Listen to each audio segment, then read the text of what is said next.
Everything you need to know about Mercedes electronic fuel pump relays.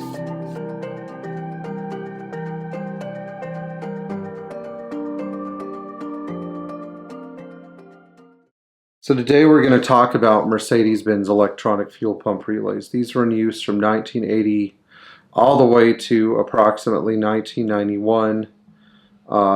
Actually, no. Going forward, actually, all the way up to 93, sorry, in the W201 series. And some W201s had MAS relays. Some of the more basic cars still retained these. But for the most part, starting in 1990, Mercedes started to supplement the electronic fuel pump relay with a part called MAS. One of the last Mercedes to use the electronic fuel pump relays was the 1993 500 GE, and from there, of course, fuel pump relays became a little bit simpler with more intelligent functions being performed by the engine computer. So these guys are synonymous with K-Jetronic or KE-Jetronic injection. They are notorious for sometimes causing the engine to stall without explanation and then start up like normal. They're also notorious for being incredibly hard to diagnose. And one of the problems that we see very often with electronic fuel pump relays is that when they start to fail, they are not totally predictable. So it's one of those items that can leave you with a stall scenario that is not exactly easy to trace or diagnose. So let's first of all look at what brands are acceptable. Mercedes originally sourced these units from a Hungarian company called Stribel. They also had some Siemens parts involved, and there was also supposedly Bosch supplied some of these relays, although I have yet to see one. Most of them, however, were Stribel based by the 90s and early 2000s, while Stribel was still making them. The problem arose when Stribel quit supplying some of these relays to Mercedes, making relays for the 300E, 560SL, SEL, SEC, 420 SEL, and similar models more difficult to get. Now, depending on what model you have, the relay may not be available, but I always say your first step should be to call your local Mercedes dealer, give them your VIN number, and tell them, I need a fuel pump relay, and see if any are still available. This scenario worked out well for me in one case when I was working on my 1980 450 SLC, when I discovered that the relay on the car was actually the reason the car was stalling at idle, and it turned out it had a crappy aftermarket relay. I called up Mercedes-Benz Classic Center, and they happened to still have the relay. Yes, it was $300, but guess what? $300 or stalling out in the middle of the night for no reason. I think I'll take the $300. The biggest problem with these relays is that there are so many, there are two aftermarket brands that just make garbage. And those brands are Europarts and Kohler.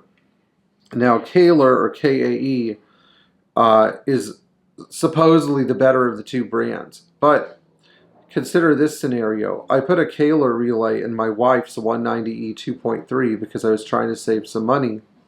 And the relay failed while she was at an intersection and the car would not restart. So of course I called Mercedes and spent the $200 on the appropriate relay. Needless to say, I was not going to make that mistake again. The Europarts relays are even worse because they only last about a year or two, but they are extremely cheap. They're like $30. So I guess if you're going to run a Europarts relay and you absolutely insist on running one, buy two of them and make sure you have easy access to it. Now, let's talk about which relays can be used where. If you look, some of these relays have 7 pins. Some of them have, how much is it? 8 plus 4, 12 pins. You can use a 12-pin relay in any car, even an early K-Jetronic car. The only thing that's going to differ is the maximum engine speed. But you can't put a 7-pin relay in necessarily every KE-Jetronic car and get all your functions like your AC working and everything. A 7-pin relay in a KE-Jetronic car, maybe one of you has, and maybe one of you could let me know. Now, one of the other scenarios that I tend to run into with these cars is that is that people can't find a relay if it's not available from Mercedes, such as the 12-pin relay from the 300E or the 11-pin, I think it's 11-pin relay from the 560 SEL and SEC. And they start freaking out and they say, oh, I'm going to have to buy an aftermarket relay. Well, you actually have a couple of options. So Beckman Technologies is rebuilding these relays. They still have a few of them. I think there's some other competent rebuilders like Systems Consulting or CruiseControlRepair.com, where these guys are so good with electronics that they could probably rebuild an original Mercedes relay, which is preferable. That's why I save all these relays. Your third option is you can go on eBay and look for an NOS Stribal unit or NOS genuine Mercedes unit. You might pay $150 for one, but it's worth it at the end of the day. And again, you want either Stribal or genuine Mercedes. You should also know all the part numbers because there are a bunch of different part numbers. It's not a one-size-fits-all part number. So again, if I need a relay for a 560 SL, if I find one from a 260E, I know that I can plug it in and it's going to work.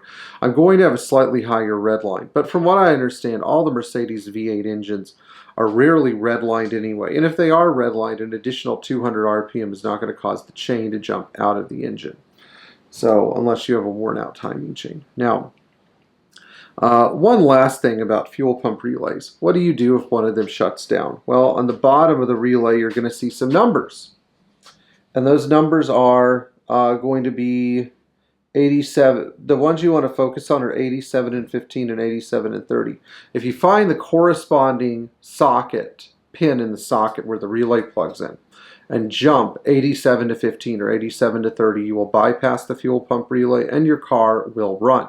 So if you ever get into a pinch with the fuel pump relay issue, or you need to just diagnose the relay, you can use that as an option. What do you do if you want to fix your own relay? Well, sometimes they fail in obvious ways. For example, my buddy Matt's 500 SEC fuel pump relay has a tiny little spot on the circuit board. I don't know if you can see it, where the copper is exposed and there's a break in the ribbon.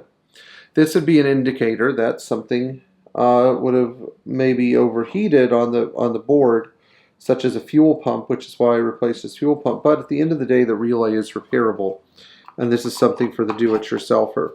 Remember that genuine Mercedes relays or Stribal relays are going to have an indicator on the shell of the relay.